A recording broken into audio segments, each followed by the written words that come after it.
तो सब लोग आज झूमत बा। तो जब झूमत बा तो जे भगवाने काज पर रही बात तो कहे के का बा मास्टर?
जब भगवान का दर्शन करे बदे आयल हो तब कहा नाम हता अरे कि नंदा जी लुटावे ले, अरे कि नंदा जी लुटावे तेनु गैया।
से बात होगी 50 रुपया धन्यवाद प्रणाम पहुंचे।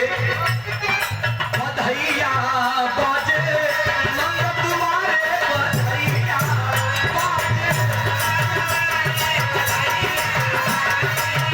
ये नगन सोनवा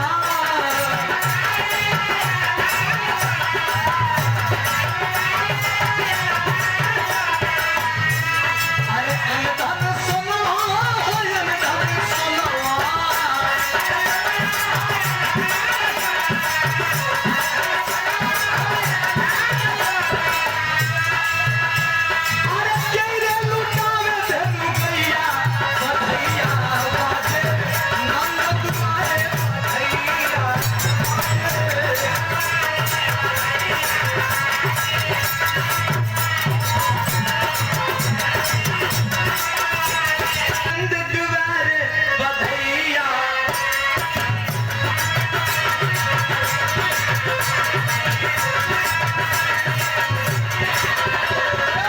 मठनापुर की धरती से अरे की बाबू लुटावे ले धन सुनो अरे धन सुनो होने धन सुनो